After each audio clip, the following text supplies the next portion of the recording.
നമസ്കാരം. പശ്ചിമേഷ്യയിൽ സമാധാനം പുനഃസ്ഥാപിക്കാനുള്ള നയതന്ത്ര ശ്രമങ്ങൾ ശക്തമാക്കി ഖത്തർ. മേഖലയിലെ സംഘർഷങ്ങൾക്ക് അയവ് വരുത്താൻ ഖത്തർ പ്രധാനമന്ത്രി ഉന്നതതല ചർച്ചകൾ നടത്തി. E20 പെട്രോളിൻ്റെ ഗുണനിലവാര പരിശോധനയ്ക്ക് വ്യക്തമായ മാർഗരേഖയും ആവശ്യമായ ഉപകരണങ്ങളും നൽകണമെന്നാവശ്യപ്പെട്ട് പെട്രോൾ പമ്പ് ഉടമകൾ കേന്ദ്ര പെട്രോളിയം മന്ത്രാലയത്തെ സമീപിച്ചിരിക്കുകയാണ്. സംസ്ഥാനത്തെ സാമ്പത്തിക പ്രതിസന്ധിയുടെ പശ്ചാത്തലത്തിൽ അനാവശ്യ ചെലവുകൾ ഒഴിവാക്കാൻ എല്ലാ വകുപ്പുകൾക്കും ധനവകുപ്പ് കർശന നിർദ്ദേശവും നൽകിയിട്ടുണ്ട്. എന്തായാലും ഈ മണിക്കൂറിലെ ഏറ്റവും പ്രധാനപ്പെട്ട വാർത്തകൾ നോക്കാം. എല്ലാ പ്രേക്ഷകർക്കും ഒരു മണി വാർത്തയിലേക്ക് സ്വാഗതം.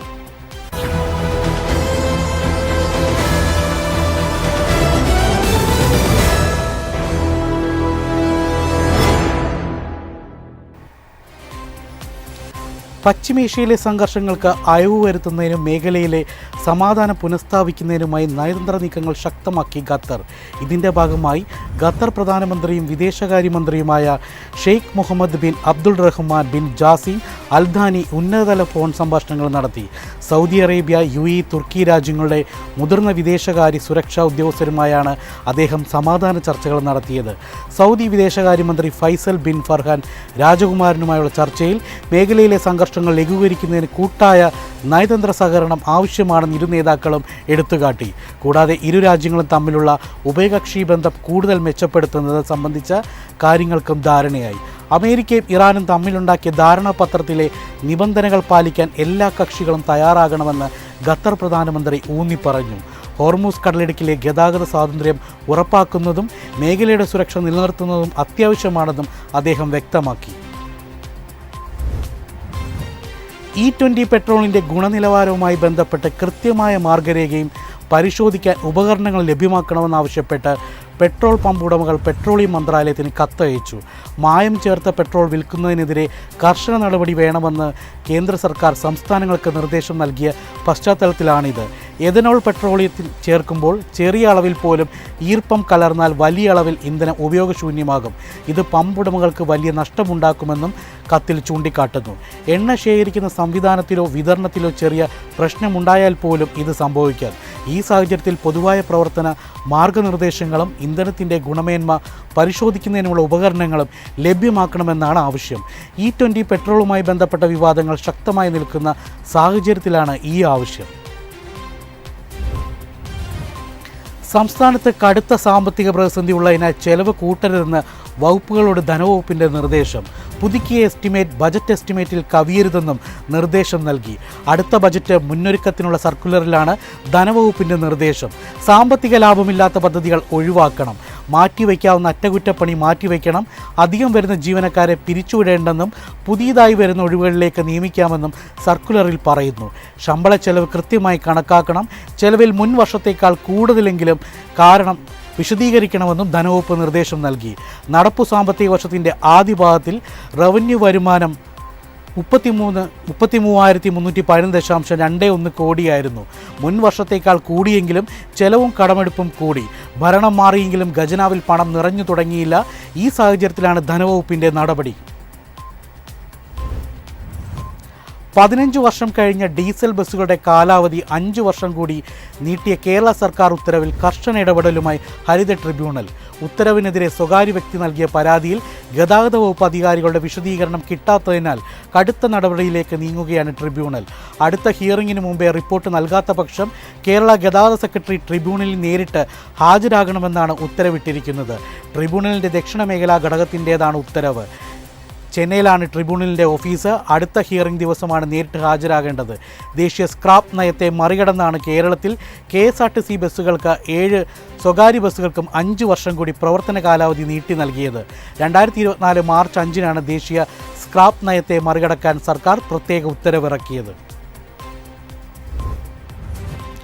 മോട്ടോർ വാഹന വകുപ്പ് ഓഫീസുകളിലെ കമ്പ്യൂട്ടർ ക്ഷാമം കാരണം ലേണേഴ്സ് ടെസ്റ്റ് വൈകുന്നത് ഒഴിവാക്കാൻ അപേക്ഷകരുടെ സ്മാർട്ട് ഫോണിൽ പരീക്ഷ നടത്താൻ അനുമതി. ഓഫീസുകളിൽ മോട്ടോർ വെഹിക്കിൾ ഇൻസ്പെക്ടർമാരുടെ മേൽനോട്ടത്തിലായിരിക്കും ടെസ്റ്റ്.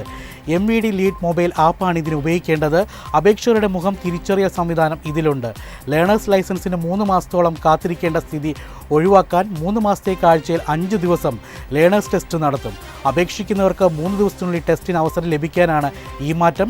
ഡ്രൈവിംഗ് ടെസ്റ്റിന് അപേക്ഷിക്കുന്നവർക്ക് 30 ദിവസത്തിനുള്ളിലും തോറ്റവർക്ക് 8 ദിവസത്തിനുള്ളിലും അവസരം ലഭിക്കുന്ന വിധത്തിൽ ക്രമീകരിക്കാനാണ് ശ്രമം. കാത്തിരിപ്പ് ഒഴിവാക്കാൻ വെഹിക്കിൾ ഇൻസ്പെക്ടർ ഒരു ദിവസം 40-ന് പകരം 50 ടെസ്റ്റുകൾ നടത്താനും അനുമതി നൽകി. 3 മാസത്തേക്ക് എല്ലാ ഓഫീസുകളിലും ആഴ്ചയിൽ 5 ദിവസവും ടെസ്റ്റ് നടത്തും. പ്രതിദിനം ഡ്രൈവിംഗ് ടെസ്റ്റിനുള്ള അപേക്ഷകരുടെ എണ്ണം പുനഃക്രമീകരിച്ചു. 28 പുതിയ അപേക്ഷകർക്കും 20 പരാജയപ്പെട്ടവർക്കും വിദേശ പഠനത്തിന് പോകുന്ന 2 വിദ്യാർത്ഥികൾക്കും അവസരം നൽകും. മേൽനോട്ടം വഹിക്കാൻ ഇൻസ്പെക്ടർമാരില്ലെങ്കിൽ എൻഫോഴ്സ്മെൻറ്റിൽ നിന്നും നിയോഗിക്കാനും ട്രാൻസ്പോർട്ട് കമ്മീഷണർ നിർദ്ദേശിച്ചു. മുൻഗണനാ റേഷൻ കാർഡ് അനുവദിക്കാനുള്ള മാനദണ്ഡങ്ങളിൽ ഇളവിന് സാധ്യത. 1100 ചതുരശ്ര അടി വരെ വിസ്തീർണമുള്ള വീടുകളും 800 cc എൻജിൻ ശേഷിയുള്ള വാഹനങ്ങളും മുൻഗണനാ റേഷൻ കാർഡ് ലഭിക്കാൻ തടസ്സമായേക്കില്ല.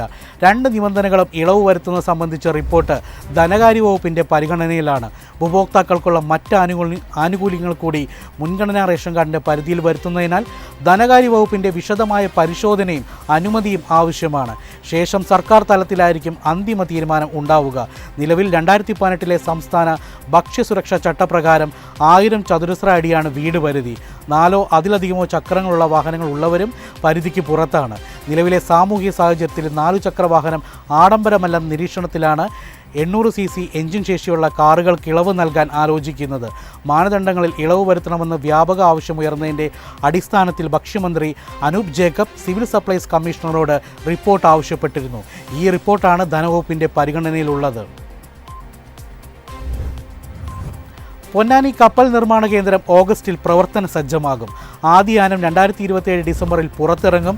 തുറമുഖത്തെ 29 ഏക്കറിൽ ഹൈദരാബാദ് ആസ്ഥാനമായ ട്രാവൻകൂർ പ്രിസിഷൻ കമ്മ്യൂണിസ്റ്റ് കമ്പനിയാണ് കപ്പൽ നിർമ്മാണ കേന്ദ്രം തുടങ്ങാൻ സംസ്ഥാന സർക്കാരുമായി കരാർ ഒപ്പിട്ടത്.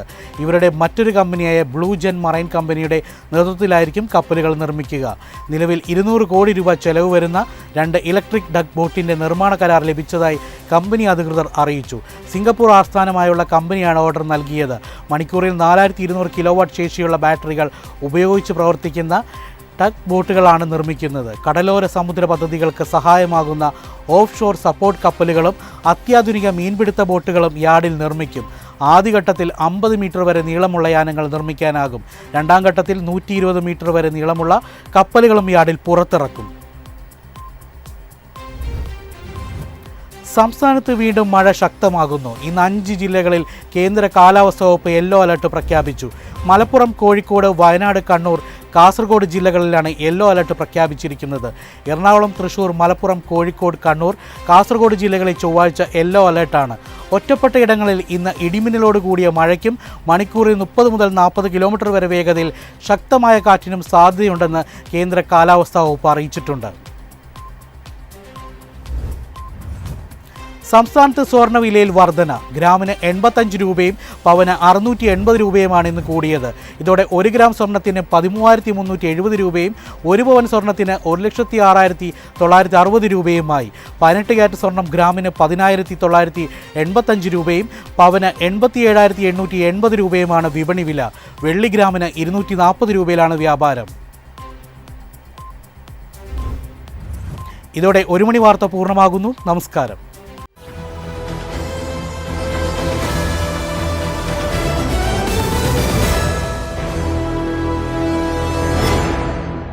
എളുപ്പത്തിൽ സമ്പാദ്യം വളർത്താം. ഇന്ന് തന്നെ മൈഫിൻ TV ആപ്പ് ഡൗൺലോഡ് ചെയ്യൂ.